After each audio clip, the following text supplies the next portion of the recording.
Bonsoir, bienvenue sur la Libre Antenne, comme tous les soirs, de 21h à minuit sur metatv.org. Ce soir, nous accueillons des invités très spéciaux. On a Jacques et Brigitte avec nous. Donc, Jacques et Brigitte, comme nous l'avons annoncé en fait sur la publication, vous êtes témoins, si j'ose dire, directs de l'affaire Amie de Lisa. Donc, vous êtes les grands-parents, vous êtes les parents de Sophie, la maman de qui on a enlevé les enfants. Voilà, c'est cela, oui. Donc voilà. Donc on va évidemment ne pas divulguer vos noms pour conserver vos identités. Donc voilà, ce sera Jacques et Brigitte, parce qu'on a décidé ça à l'avance. Alors est-ce qu'on peut remettre un peu le contexte et un peu expliquer cette affaire Amie de Lisa, une affaire qui a fait beaucoup de bruit sur Internet, il faut le dire. Vous avez quand même réussi à meuter un peu quand même la toile sur cette affaire. C'était pas évident parce que évidemment nos chers grands médias ne parlent jamais de ce genre de sujet, ça ne les intéresse pas. Ils sont informés pourtant. Pourtant ils le savent, vous allez nous expliquer d'ailleurs qu'ils peuvent pas tout le monde est informé. Apparemment tout le monde le sait. Et est-ce qu'on peut remettre un peu le contexte donc de cette affaire donc. Voilà, je vais reprendre un peu depuis le début. Oui. Donc il s'agit de ma fille, qui a eu 3 enfants avec le père de ses enfants. Dès le moment où elle a été enceinte du premier enfant, donc en 2000, le père, ça a commencé à devenir insultant, méchant. Puis elle a cru que ça allait s'arranger. Donc voilà, je suis intervenue aussi pensant que, pour sa défense à lui, en me disant une femme enceinte, peut-être qu'elle est capricieuse, peut-être que soit gentil avec elle, oui, d'accord. Puis finalement, rien n'a changé. Néanmoins, ils ont eu un deuxième enfant. Et puis ensuite, ils étaient en Dordogne, et alors que nous habitons dans le midi de la France. Et finalement, quand il n'a plus eu de travail, il a dit, écoute, si tu veux, on retourne où tu es, près de Saint-Tropez, on redescend dans ta région. Donc elle était d'accord. Ils sont venus, elle a eu un poste de professeur de français et de latin dans un collège privé. Et puis lui, finalement, a trouvé du travail, il est maçon, il est un très bon maçon, très bon travailleur. Et donc, voilà, ils se sont installés, puis elle a eu le 3e enfant. Et les insultes devenaient de plus en plus nombreuses, des gestes aussi, des violences physiques. Okay. Donc, elle a porté plainte pour que ça se calme, pour lui faire peur un petit peu. Pour elle tenait à lui, elle l'aimait, elle a 3 enfants. Donc les plaintes ont toujours été classées sans suite. Donc lui s'est senti de plus en plus fort. Et puis un jour, le dernier, chaque enfant, ils ont 1 an de différence entre eux.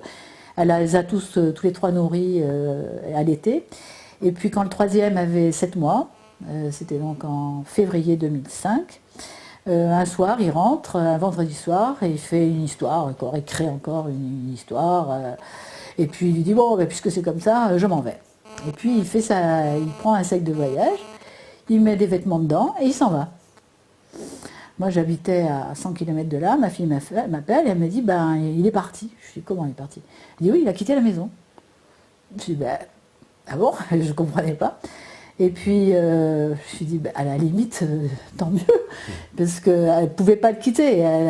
On ne peut pas, avec 3 petits-enfants en bas âge, elle avait besoin de lui, elle ne se voyait pas toute seule. Donc, là, c'est lui qui part, ma foi, tant pis. Alors, je me suis dit, écoute, c'est peut-être une bonne chose. Néanmoins, à 2h du matin, il rentre. Enfin, il reste à la porte et il est complètement ivre. Et il menace tout le monde de mort, carrément, il veut les tuer, etc. Enfin, il est complètement... Donc elle est complètement apeurée. Elle appelle la gendarmerie. Quand il voit que la gendarmerie va arriver, il s'en va. Et moi, elle nous appelle, donc on arrive 1 heure plus tard. Et puis on reste avec elle. Et 1 heure plus tard, il revient à nouveau, en menaçant de nous tuer si on n'ouvrait pas la porte, etc. Les enfants se sont réveillés, enfin la petite fille aînée, sont réveillés, il l'a fait pleurer, il faisait des menaces, enfin bon. Voilà, l'affaire se passe, ils se séparent à ce moment-là. C'est-à-dire que ma fille veut plus rester avec lui. Et moi, je lui prête un appartement pour qu'il ne soit pas à la rue et qu'il laisse ma fille tranquille, pour qu'il ait le temps de se retrouver, de trouver quelque chose pour se loger. Donc il va rester dans mon appartement jusqu'à la fin juin, donc on est en février 2005, jusqu'à fin juin, il est logé. Et à partir de juin, il trouve un mobil-home et il pense que ma fille va reprendre la vie commune avec lui. Là, il n'en est pas question.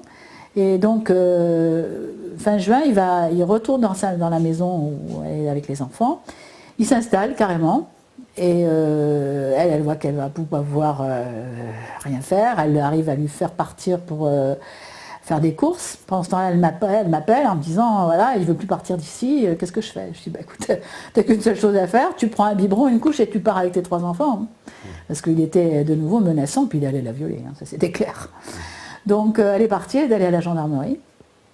Et puis le gendarme lui a dit, mais écoutez, la prochaine fois, on va vous trouver par terre, vous allez y passer, il ne s'arrêtera jamais.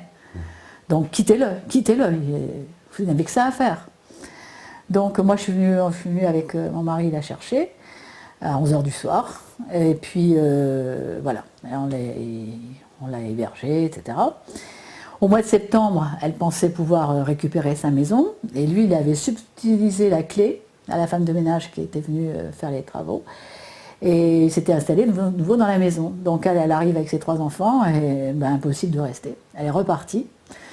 Donc elle a été hébergée par des gens dans la famille au centre de la France.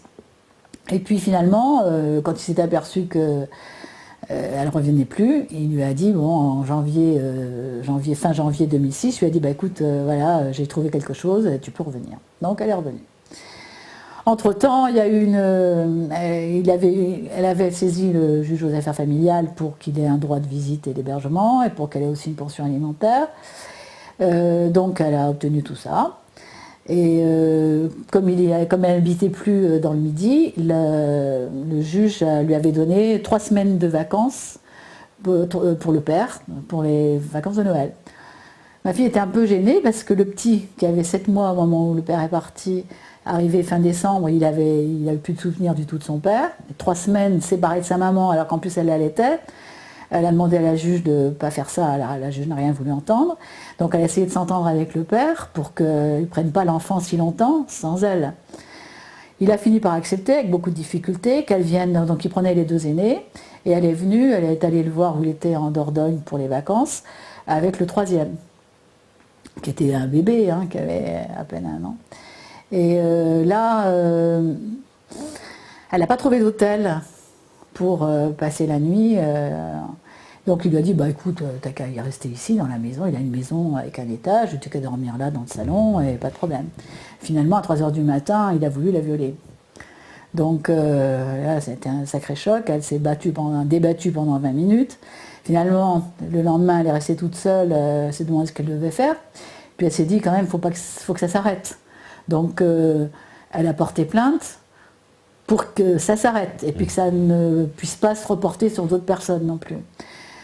Là encore, classement sans suite. Néanmoins, en février 2006, quand ma fille est retournée sur Saint-Tropez, le père dans la maison donc, avait préparé le dîner, on a tous dîné ensemble, et il redemande à Sophie de reprendre la vie commune. Elle lui dit, bah non, après ce qui s'est passé en décembre, je peux pas. Alors il commence à nier, et puis non, Sophie là, le regarde dans les yeux, elle dit, tu peux nier? Et elle lui rappelle ce qui s'est passé. Et devant nous deux, il reconnaît qu'effectivement, il s'est conduit comme un crétin et qu'il regrette, etc. Bon, voilà.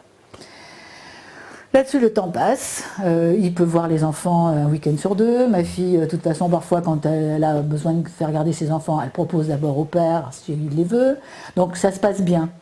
Et puis, quand il y a des fêtes, des anniversaires, des fêtes, on a même eu l'enterrement de ma mère, il est venu, enfin, il a été invité à chaque fois qu'il y avait quelque chose de familial, voilà, pour que les enfants ne se rendent pas compte qu'il y avait une séparation des parents. Et puis, il s'est trouvé qu'en 2006, ma fille a fait la connaissance de quelqu'un, et les sentiments étaient assez réciproques. Et l'année suivante, il a appris par la sœur de cette personne qu'entre eux deux, c'était sérieux. Et là, il a dit, ça passera pas. Mes enfants ne seront jamais élevés par quelqu'un d'autre et je te pourrirai la vie. Tu ne te referas jamais ta vie avec personne. J'ai dit, bon, ce sont des paroles. Et puis, on arrive au mois de juin 2007, et là, il dit, si tu ne reprends pas la vie avec moi, je te prépare une vengeance, tu peux pas savoir. On se demande ce qu'il peut faire, on ne comprend pas. Hein. Et puis on arrive au mois de septembre 2007. Là, il continue, il a même prévenu pas mal de gens qu'il allait se manger et qu'il avait trouvé quelque chose qu'on ne peut pas imaginer. Et dit, et puis, le jour où tu portes plainte, le jour où tu te présentes à la gendarmerie, tout s'enclenche. Alors, de toute façon, elle n'avait pas de raison d'aller à la gendarmerie. Bon, on ne comprend pas. Et puis, donc, au mois de septembre, là, on apprend par les enfants. Le père, ils avaient un week-end sur deux, mais en septembre 2007, ça a été le premier, troisième et cinquième week-end. Il y en avait 3 ce mois de septembre-là. Et ils avaient eu aussi le dernier week-end d'août. Donc, il y a eu beaucoup de week-ends chez le père. Et on a appris que les enfants n'étaient pas chez le père. Ils allaient chez un ami du père, un fameux dénommé Didier, qui travaille à la mairie de Saint-Tropez, d'ailleurs. Et ils passaient tout leur week-end chez ce monsieur, et à tel point qu'on a cru vraiment que le père avait changé d'habitation et qu'ils habitaient chez ce Didier. Finalement non, mais on a appris par les enfants que le père faisait une cuisine, puisqu'il est maçon, il rend beaucoup de services à beaucoup de gens.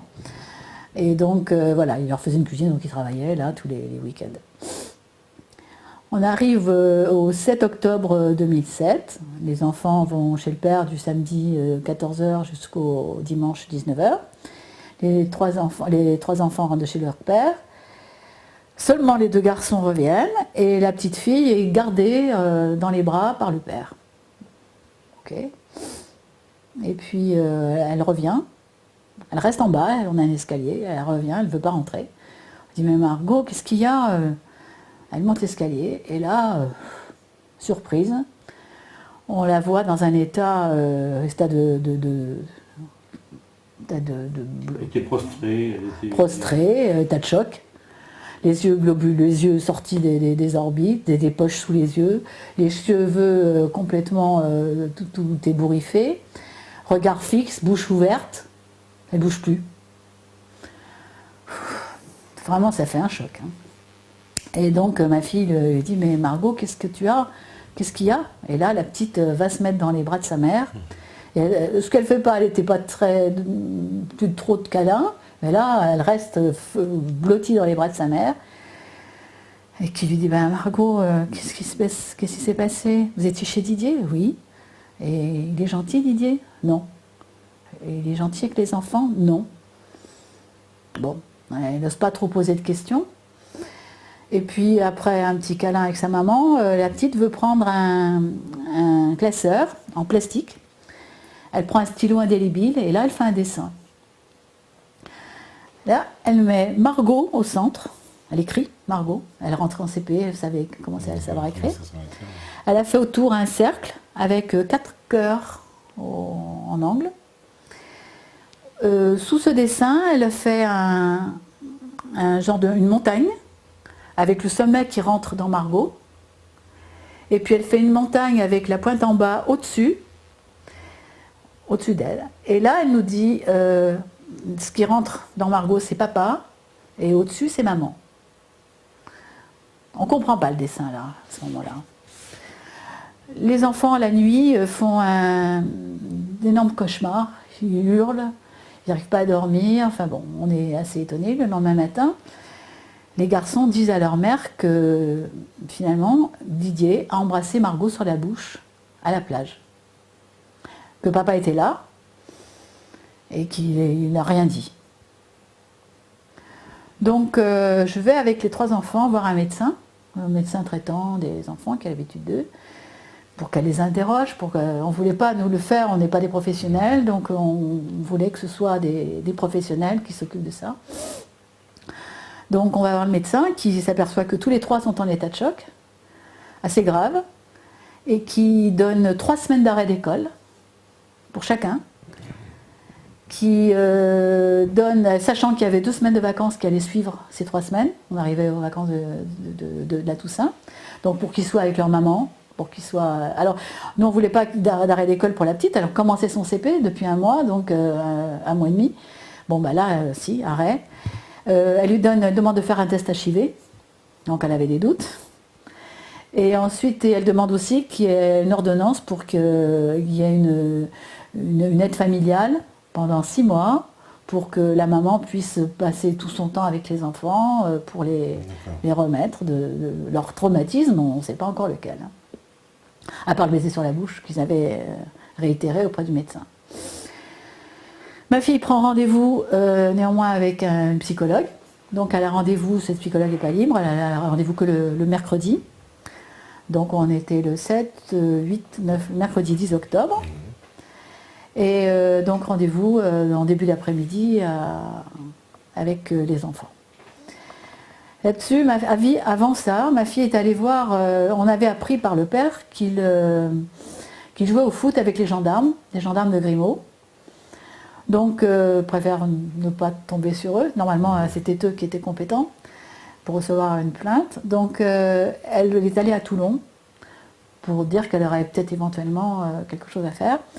Et ils lui ont dit, bah, écoutez, nous on n'est pas compétents, allez plutôt à la brigade des mineurs, à la brigade de recherche de Saint-Tropez. Donc ils ont pris un rendez-vous pour elle, pour l'après-midi du 8 octobre, du 10 octobre. Entre-temps, elle a pris rendez-vous pour après la visite chez la psychologue. Donc là, on allait à un baiser sur la bouche. Elle portait plainte pour un baiser sur la bouche.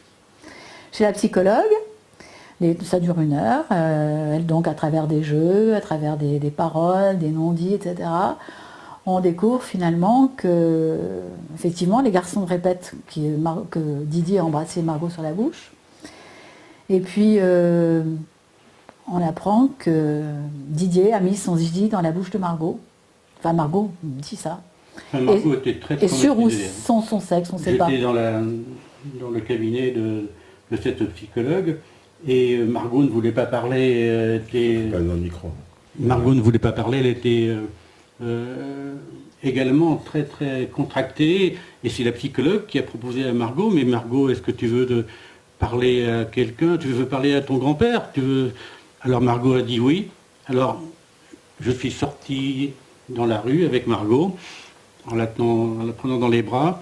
Et là, je lui demande, alors c'est quoi? Qu'est-ce qui s'est passé? Il y a un truc grave que tu veux me raconter? Elle se taisait. Je lui dis quoi? C'est une histoire de Zizi. Elle répondait toujours pas. Et je lui dis de Zizi, alors qu'est-ce que c'est que cette histoire de Zizi? C'est sur la bouche, c'est dans les fesses, et elle me répond les deux. Elle me répond les deux. Alors moi je suis effondré à cette nouvelle, elle était très sincère, elle a annoncé les deux vraiment comme un soulagement, c'est un cri de soulagement. Je la ramène donc chez la psychologue, moi je suis complètement effondré. Ah. Et là, je raconte à la psychologue ce que Margot m'a dit, et à ce moment-là c'est la psychologue qui interroge Margot et lui confirme justement tout. Le zizi sur la bouche. Dans la bouche. Dans la bouche, etc. Moi j'étais à sur ou dans le sexe, on ne sait pas là. Donc, à partir de là, et la psychologue nous dit, et là devant tous, moi j'étais dans la salle d'attente avec les 2 garçons, et puis à la sortie, là j'étais là, et elle dit, bah c'est clair, il ne reste plus qu'une chose à faire, c'est porter plainte. Encore faut-il tomber sur les bons gendarmes. Alors, psychologue. Oui. Alors, tomber sur les bons gendarmes, ça veut dire quoi? Moi, je ne connais pas des bons et des mauvais gendarmes. Enfin, en tout cas, bon. Donc, on ne comprend pas. Néanmoins, là, ma fille avait pris soin de ne pas aller à Grimaud avec les gens avec qui je jouais au football. Et donc, on va à Saint-Tropez. Et des pose plainte. Le gendarme prenne... Alors, ma fille prévient qu'elle partait pour Paris. Elle voulait emmener les enfants à Disneyland. Euro Disney, et donc qu'elle voulait que ça se passe vite, qu'elle portait plainte et qu'elle voulait que ça se fasse vite pour pouvoir partir avec les enfants. Alors les gendarmes ont dit bon, enfin ça n'était pas très facile, mais enfin bon, ils ont réussi à trouver, ils ont mandaté un pédiatre pour entendre les enfants, pour consulter Margot. Et puis et puis ils lui ont dit mais si vous voulez que ça aille vite, pour que les enfants ne soient pas entendus plusieurs fois, il faut qu'ils passent sous vidéo, mais on ne peut pas le faire ici. Il faut aller à Bandol. Est-ce que vous êtes d'accord demain matin d'aller à Bandol? Bon, donc elle remboursait son voyage, mais enfin elle a dit d'accord. Donc là on va chez un médecin, un pédiatre, un homme très sérieux, qui rigole pas, qui est très, très ferme et tout. Il reçoit la petite avec le gendarme et moi.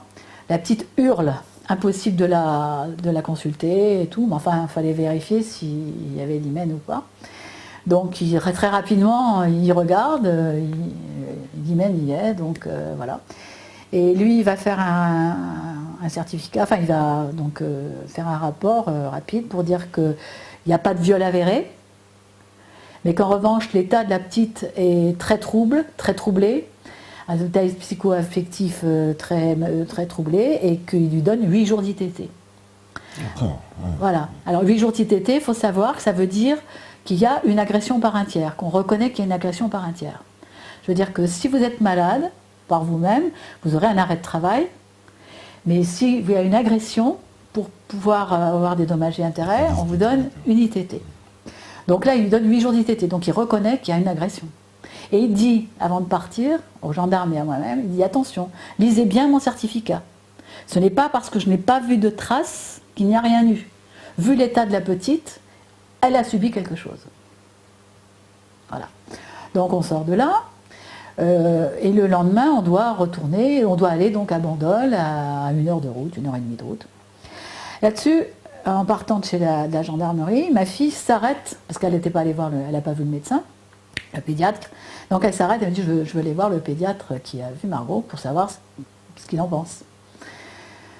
Moi, dans la voiture, je reste avec les enfants et je dis à Margot, Margot, tu sais, demain, on va aller à la gendarmerie et vous allez être entendue. Et là, elle se met à hurler, comme une adulte, à dire non, j'ai parlé une fois, je ne parlerai plus, je ne dirai plus rien. Elle dit ce que j'ai dit, ça suffit. Voilà. Bon, ma fille est allée voir le pédiatre il interviendra par la suite. Donc lui, il lui a dit aussi les doutes qu'il avait, que la petite avait subi. Il a rien vu à l'œil nu, rapidement, il ne peut pas dire qu'il il a regardé juste l'hymen, hein, c'est tout. Le lendemain matin, on va se lever à 6h, 6h30, il fallait être à 9h à Bandol. On part là-bas. Et puis on attend un peu dans la salle et tout. Les 2 gendarmes qui sont avec nous discutent avec le gendarme qui doit entendre qui doit entendre Margot. Alors on avait prévenu ma fille que la petite serait entendue avec un gendarme qui est formé, qui est psychologue, qui est formé à la psychologie des enfants, qui aurait à côté une vraie psychologue, et que ce serait derrière une glace teintée et que ma fille pourrait assister donc d'autre côté à ce qui allait se passer. Finalement, il n'y a rien de tout ça. C'est un gendarme en uniforme qui interroge la petite. Donc elle... Pas de psychologue. Non, rien du tout. Ni une femme, ni personne, un homme en uniforme et qui l'interroge. Donc déjà, Margot, c'est difficile de parler de certaines choses. Et donc quand même, sur tout l'interrogatoire, c'est un interrogatoire qui est retranscrit sur 10 pages, où il y a beaucoup de questions négatives. C'est-à-dire qu'on ne sait pas comment répondre à ces questions. Je ne sais même pas comment on répond. Des questions négatives. Donc on répond par oui ou par non, ça veut dire la même chose. En tout cas, la petite, dans toutes les questions, on lui demande si elle aime son père, elle dit non, alors elle adorait son père. Hein. Si elle veut le revoir, elle dit non. Si Didier est gentil, elle dit non. Si elle veut revoir Didier, non. Et on lui demande, bon, et voilà. Et on lui dit, mais c'est qui a dit elle dit, papa m'a dit de ne rien dire. Et qu'est-ce qu'il a dit de ne rien dire? Je ne sais pas. Tout ce qui la dérange, tout ce qui la gêne, elle ne sait pas. Elle répond, je ne sais pas. Sur 10 pages, c'est comme ça. Hein. Elle dit que c'est papa qui lui a dit de ne rien dire. Et papa lui a dit de ne rien dire. Voilà. Le gendarme essayant de dire, mais c'est pas Jacques qui t'a dit qui t'a soufflé ça, elle dit non, c'est papa qui m'a dit de ne rien dire. Ah, d'accord. Ah ouais, ça c'est bien, c'est clair, hein, ça c'est dans la retranscription, il n'y a pas de problème. Néanmoins, dans la retranscription, il y a des blancs. Je ne sais pas pourquoi. Et nous, on n'a jamais eu la bande originale. Hein. Mais en tout cas, il y a des blancs. En tout cas, voilà. Et ce qui ressort de ça, c'est qu'elle ne veut plus voir papa, elle ne veut plus voir Didier, Didier est méchant, et papa lui a dit de ne rien dire. Voilà les propos de Margot. Pendant que Margot était entendue, les 2 garçons ont fait des dessins à connotation sexuelle. Donc d'un seul coup, ma fille se dit, mais il y a peut-être eu quelque chose aussi sur les garçons. Donc elle insiste auprès des gendarmes pour que les enfants soient entendus, les garçons soient entendus. Ça a encore été très difficile, mais ils ont été entendus. Chaque garçon a répété, a réitéré que Didier avait embrassé Margot sur la bouche, à la plage. Ça c'est encore aussi, c'est dans la retranscription, c'est très clair. Et puis ma fille veut aussi que les dessins qui ont été faits chez les gendarmes soient dans le dossier. Les gendarmes n'en voulaient pas. Donc elle a insisté, donc d'accord, et on le prend, non, elle dit vous faites des photocopies, et moi je garde les originaux. Donc on a les originaux. Et voilà, donc son obligation était terminée. Et là, comme elle partait sur Paris, elle a dit, moi je veux prévenir je voudrais avoir le procureur au téléphone. On lui dit, non, c'est pas possible et tout. Elle dit, bon, ben, est-ce que je peux envoyer un fax? On lui dit, d'accord. Donc elle a envoyé un fax au procureur de Draguignan pour lui confirmer qu'elle partait, confirmer ce qu'elle avait dit la veille aux gendarmes qu'elle partait, et elle lui donnait 2 numéros de téléphone pour les besoins de l'enquête, s'il avait besoin de savoir plus de choses. Voilà. Quelques minutes plus tard, le procureur appelle les gendarmes pour lui dire il faudrait amener la petite chez un pédopsychiatre à Cogolin. Donc, de nouveau la route, 1h30 de route, avec les enfants, pour aller à l'hôpital de jour pour voir un pédopsychiatre, Dr Bensoussan. Là-bas, on attend. Ma fille, il est 14h, ma fille exige quand même que les enfants puissent manger. Et depuis 6h du matin, ils étaient levés. C'était des petits, 3 ans et demi, 4 ans et demi et 6 ans. Ah ouais. Ouais. Donc on a de force, on a pu obtenir un déjeuner. Et puis ensuite, la petite est appelée par le médecin. Alors les gendarmes sont d'abord rentrés voir le médecin. Et puis ensuite, ma fille et la petite sont entendues, sont allées en consultation. Alors la médecin a reçu d'abord la petite toute seule. Elle lui a... elle posait des questions, tout paraissait normal. Et puis ensuite, elle reçoit ma fille et elle commence à lui poser des questions sur son enfance, si ses parents se sont séparés ou pas, ce qu'elle a vécu dans son enfance, pas mal de questions.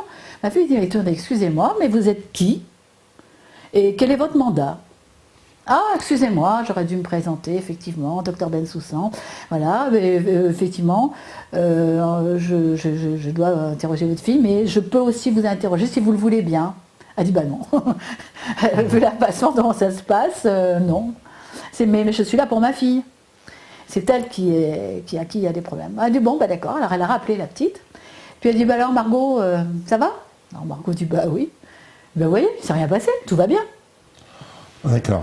Voilà, alors Sophie dit, Margot, hier, chez Madame Lavallée, c'était vrai, c'était faux ce que tu avais dit?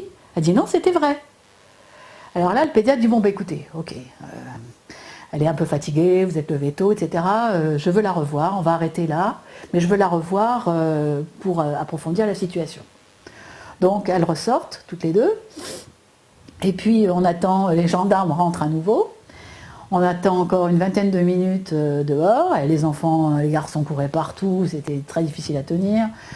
Et puis, au bout de 20 minutes, les gendarmes sortent avec un carton pour un rendez-vous le jeudi 18 octobre à 15h chez ce pédiatre, pédopsychiatre. Donc voilà, il lui donne le carton, et il dit attention, il faut bien être là, parce qu'elle savait qu'elle partait sur Paris. Faut venir absolument. Je dis oui, d'accord, bien sûr, ok. Donc voilà, il la laisse et puis il rentre de nouveau chez le médecin. On attend, je ne sais pas pourquoi on attend d'ailleurs, mais ma fille finalement au bout d'un certain temps, elle s'en va. Et puis nous on reste sur place pour savoir comment allait se passer, ce qu'allait se passer pour la suite. Normalement donc Didier sera entendu, etc. Donc elle s'en va et puis elle commence, le père surtout s'était déjà montré menaçant au téléphone plusieurs fois. Dès le matin, on ne savait pas pourquoi, mais il savait que les enfants n'étaient pas à l'école. Alors, il ne s'est jamais occupé de l'école. Ils étaient à la maternelle et puis la petite en CP. Et il avait téléphoné à Sophie pour lui dire « Oui, qu'est-ce que tu fais? Les enfants ne sont pas à l'école, où tu es, qu'est-ce que tu fais, etc. » Donc, alors, elle n'a rien dit, on ne sait pas pourquoi. Et puis là, le soir, il allait quitter, il allait rentrer de son travail, et elle avait un peu peur quand même. C'était déjà montré menaçant. Elle avait prévenu déjà les gendarmes qu'il s'était montré menaçant. Donc là, elle me dit, j'ai pas envie, il va rentrer, il va revenir là bientôt. Donc elle partait. Donc le truc, c'est qu'elle partait sur Paris et que le premier hôtel qu'elle trouverait, on se rejoindrait. Donc nous, on attend les gendarmes, là, à la sortie de l'hôpital. Ils sortent au bout de, je sais pas, au moins encore 20 minutes. Fou. Ils étaient fous. Les Où gendarmes. sont Les gendarmes où sont étaient les fous. enfants? Mais complètement fous. Je dis, mais attendez, dans quelle affaire on est là?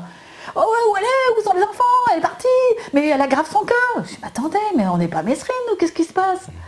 Ah oui, oui, attendez, j'appelle le procureur. Il appelle le procureur, là, ils étaient tous. Et oui, le procureur est chaud bouillant.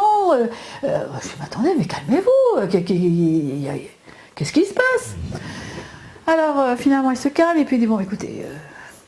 Dès que vous avez votre fille au téléphone, vous lui dites il faut absolument qu'elle passe à notre gendarmerie. Je dis bah, d'accord, pas de problème.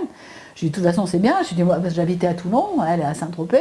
Je dis c'est bien, moi je suis là à Toulon, je suis là à Saint-Tropez donc je pourrais me garder mes petits enfants. Il n'y a pas de problème, vous pourrez, elle viendra. Ah non, il faut qu'elle vienne avec les enfants. Pourquoi venir avec les enfants? Qu'est-ce qu'il a besoin de 3 bouts de chou ils ont besoin de voir la mer. Donc, je comprends pas trop bien. Enfin, en compte. Venir pour dire quoi? Parce que la Ouais. plainte qu'avait posée Sophie suite à l'invitation de la psychologue Madame Bensoussan, c'était contre un ami du père, Ah non, attends. puisqu'on ne ouais. savait pas contre qui c'était, et les gendarmes avaient remis un carton pour 8 jours plus tard. Et Sophie Alors, était libre. mais Donc pourquoi d'un seul coup fallait-il que... Voilà. tout était terminé normalement, il y avait plus rien. Et il n'avait même pas demandé d'attendre. Ils lui ont dit voilà, le carton de rendez-vous, surtout venez. Là, ils ont insisté, effectivement. Surtout, vous venez. Elle a dit bah oui, bien sûr. Voilà, c'est tout. Donc là, voilà, ils me font toutes ces histoires, ils s'en vont. Moi, ma fille me téléphone, je suis encore à la sortie de l'hôpital, là, ma fille me téléphone, elle me dit écoute, est-ce que tu pourrais retourner chez le médecin, dans son cabinet, car j'ai perdu j'ai dû oublier un de mes 2 téléphones. Donc je lui dis d'accord, ok. Je retourne, je vais à l'intérieur. Et puis j'entends que le médecin est au téléphone et j'entends qu'elle est au téléphone avec le procureur. Oui, monsieur le procureur, etc. Et donc d'après les réponses, je devine les questions. Le procureur lui demande est-ce que quelqu'un est au courant de cette affaire? Et elle dit oui, Madame Lavallée. Et elle lui dit est-ce que je lui demande son rapport? Et là, j'apprendrai par la suite, par Madame Lavallée et par le docteur Bensoussan, qu'on lui a demandé de téléphoner à Madame Lavallée, à la psychologue, de ne pas faire de rapport tant qu'on ne lui demanderait pas. Alors je peux vous dire tout de suite qu'on ne lui a jamais demandé son rapport. Donc voilà, donc j'entends ça. Finalement, ma fille me retéléphone pour me dire ben non, j'ai retrouvé mon téléphone.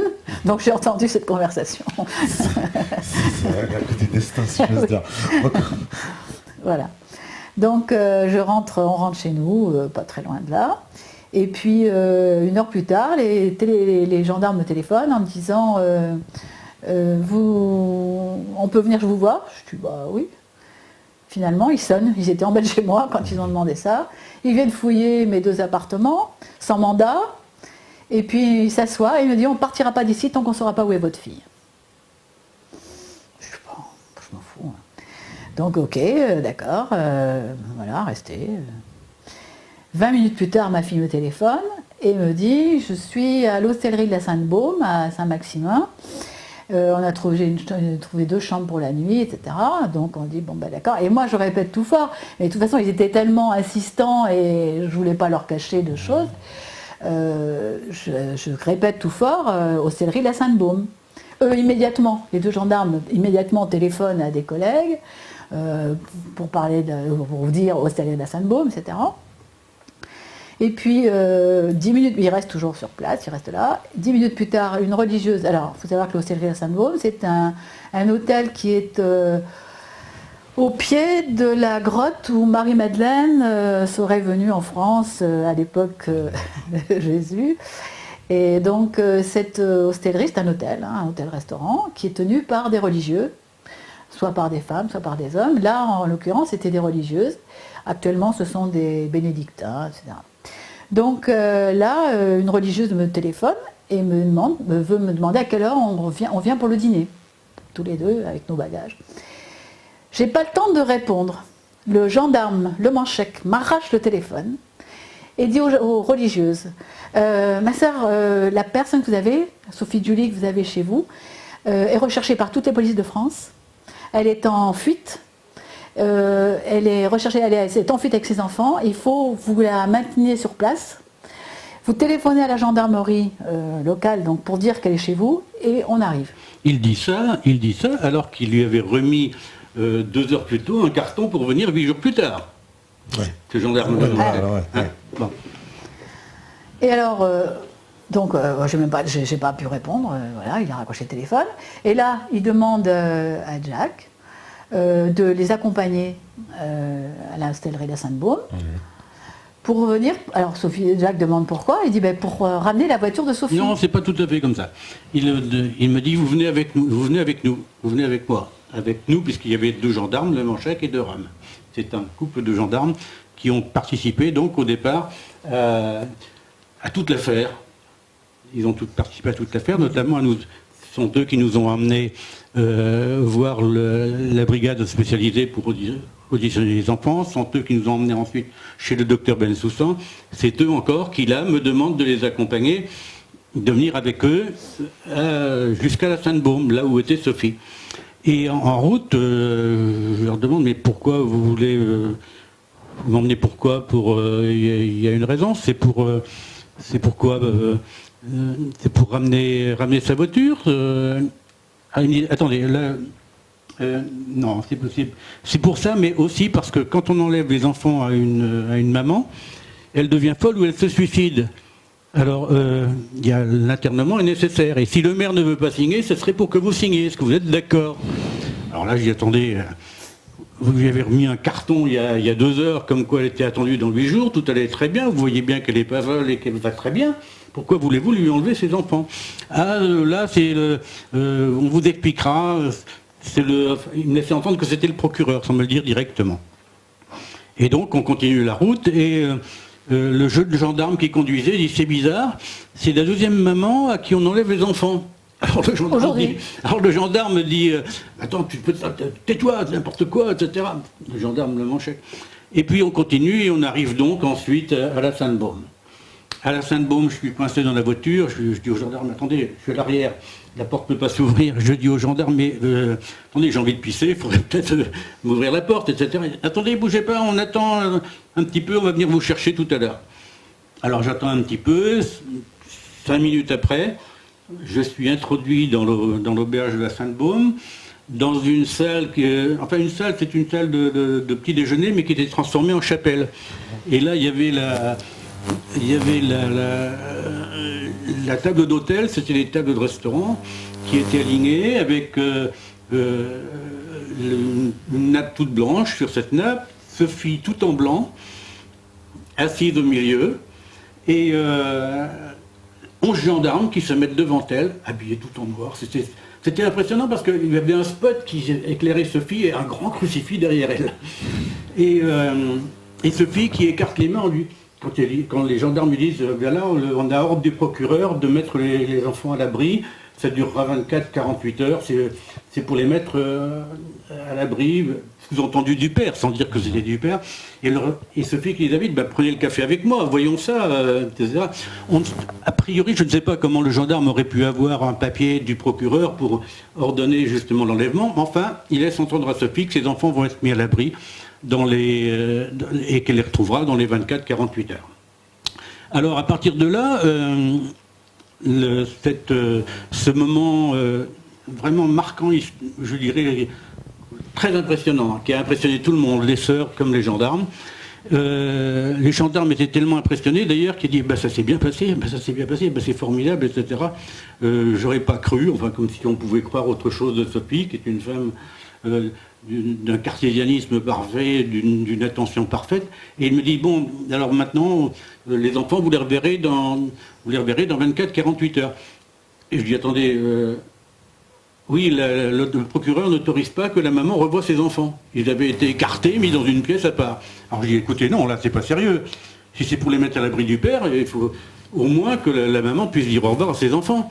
Alors le Moshek s'écarte pendant 3 minutes, 2 ou 3 minutes, très rapidement. Il dit, oui, le procureur est d'accord, exceptionnellement, il accepte que la maman accompagne ses enfants. Et donc Sophie va, il y a un chien-loup qui sort d'on ne sait pas où, qui se colle contre elle, les gendarmes en avaient peur d'ailleurs, et elle accompagne ses enfants jusqu'à la voiture qui les emmène vers une destination inconnue. Ça, c'est l'épisode de la Sainte-Baume. D'accord. Et qu'est-ce qui se passe ensuite, une fois que les gendarmes ont... Alors là, C'est parti avec ils les vont enfants. rester... comme il doit les retrouver le lendemain, Oui. elle ne sait pas trop où ils vont, elle ne sait pas qui les emmène. Elle n'a pas eu d'ordonnance du procureur, on ne lui a rien fait lire, donc elle ne peut pas se... voilà, elle fait confiance. On lui dit que c'est pour mettre vos enfants en sécurité, Ouais. donc elle leur fait confiance. Puis elle dit si c'est pour les mettre en sécurité, effectivement, comme le père s'était montré méfiant dans la journée, mais était plutôt menaçant, donc elle se dit bon, peut-être qu'il serait venu ici, donc elle est contente qu'on mette ses enfants en sécurité. Alors elle a prévenu les enfants avant de partir en disant bon mes chéris, s'il fait froid, là vous allez dans un endroit bien, vous serez au chaud, tout ira bien, etc. Puis on se revoit demain. Donc tout le monde est parti, ils sont partis dans la joie et la bonne humeur, tout allait bien.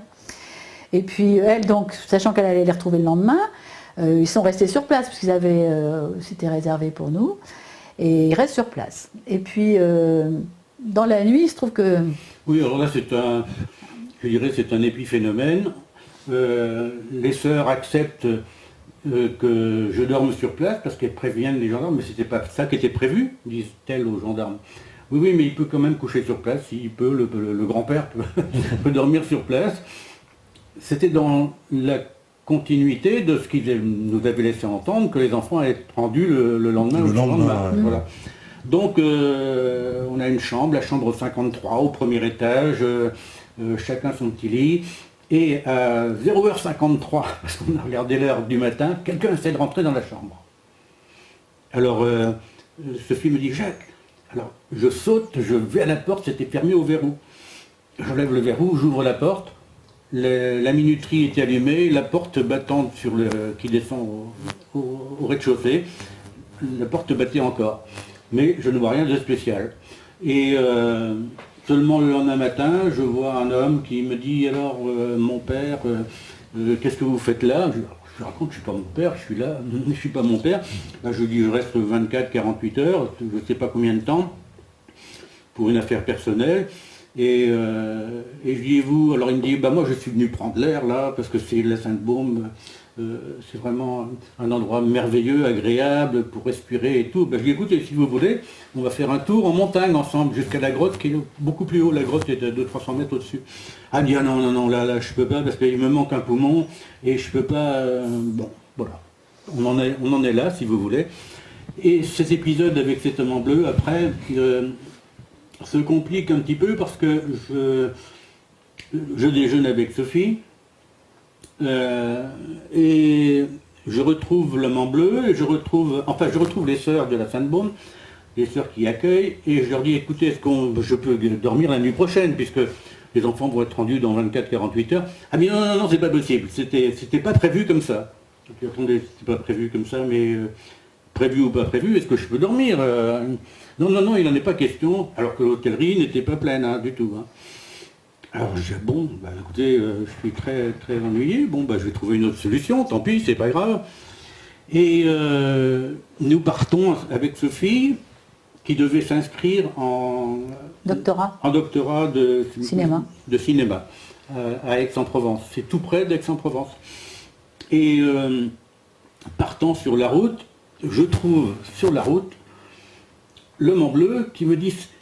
ah non, d'abord, j'ai oublié un moment, un événement. Il nous dit, écoutez, si les sœurs ne peuvent pas vous loger, moi je connais une auberge très très bien, elle est à 500 mètres d'ici, c'est bien, c'est même mieux qu'ici, c'est pas cher. Moi je me suis trompé hier, je me suis rendu à cette hôtellerie, et en fin de compte, parce que je n'avais pas vu l'hôtellerie de la Sainte-Baume, je suis allé à cette auberge, c'est mieux, c'est bien, il y a de la place, c'est bien, tout. Alors cette affaire est impossible, hein, parce que l'hôtellerie de la Sainte-Baume, c'est 100 mètres, 150 mètres de façade, avec... vraiment, on ne peut pas louper l'hôtellerie de la Sainte-Baume. Et il me raconte qu'il est arrivé trop tard le soir, alors qu'après 19h le soir, on ne peut pas rentrer à l'hôtellerie de la Sainte-Baume. Ouais. Il serait arrivé très tard le soir. Et sur la route, donc, là je reprends ce que je vous disais tout à l'heure, sur la route en allant vers Aix-en-Provence, sur le côté de la route, cet homme en bleu, avec une camionnette, est arrêté à droite, il nous arrête au milieu de la route, il dit « L'auberge dont je vous ai parlé, c'est là !» Invisible, était à 50 mètres en contrebas, absolument invisible. Alors je trouve ça quand même un petit peu bizarre. Et je vais avec dans cette auberge, je suis accueilli merveilleusement bien, est-ce qu'il y a de la place? Mais oui, il y a de la place. Et si on risque d'arriver un peu tard ce soir, parce que là on va à Aix et puis on revient, c'est pas un problème. Non, pas un problème, vous pouvez arriver quand vous voulez, il n'y a pas de problème. Bon, alors je dis à Sophie, c'est quand même anormal. Je repars sur la Sainte-Baume, sur l'hôtellerie de la Sainte-Baume, à quelques centaines de mètres. Et puis je dis, qu'est-ce qu'on fait alors Sophie maintenant? Elle me dit, il faut que je m'inscrive à Aix, il faut que je m'inscrive au doctorat. Alors, on reprend la route, la petite route, c'est une petite route, hein. C'est pas une grande route, c'est une toute petite route. Et je dis, mais c'est moi qui conduis là et on va faire très attention. Et effectivement, je roule à 30-40 à l'heure et au détour d'un virage, sur une butte à gauche, je vois l'homme en bleu qui est en train de, en plein cagnard, hein, de frotter le toit de sa voiture avec une femme à côté, portière fermée, etc. Ouh, je dis là, c'est quelque chose qui est tout à fait anormal. Qu'est-ce qu'il fait là? Qu'est-ce qu'il attend là? Alors qu'il aurait dû avoir une demi-heure d'avance sur nous par rapport à notre rencontre quand il nous avait signalé l'emplacement de cette auberge. Alors là, j'accélère au maximum et je dis première route à gauche, premier chemin à gauche, je prends premier chemin à gauche et je me retrouve au-dessus d'une route en lacet. 2 minutes après, sa voiture fonçait et elle est passée dans la route en dessous. Ah, d'accord. Et voilà. Et après, bon, les histoires rocambolesques, parce que ce sont des histoires rocambolesques, mais absolument vraies, véridiques, c'est une autre histoire. Et donc, Sophie reçoit à ce moment-là un coup de téléphone de son amie, la sœur de son amoureux parisien, qui lui dit, les enfants, on les a. C'était possible parce que cette sœur de son amoureux parisien, elle était allée voir le docteur Couve, et le docteur Couve, grâce à qui d'ailleurs Brigitte, grâce à qui était maire de Saint-Tropez, grâce à Brigitte, lors d'un procès qu'elle a gagné pour lui, le docteur Couve avait vu cette femme, et nous on cherchait les enfants, on avait téléphoné entre-temps au docteur Couve, c'était possible qu'il soit à Paris. C'était pas impossible, si vous voulez. Donc Sophie, elle assure Sophie, oui, les enfants sont à Paris, viens, on va faire la fête, c'est terminé, l'affaire... Alors je dis à Sophie, d'accord. Eh ben, alors, juste avant de continuer, parce que là je vois que c'est l'heure de la pause, donc on va faire une petite pause et puis on revient juste après, comme ça vous allez nous expliquer la suite de cette histoire. D'accord. Donc la régie, je pense qu'elle est parée, c'est parfait. À vous, la régie, à tout de suite.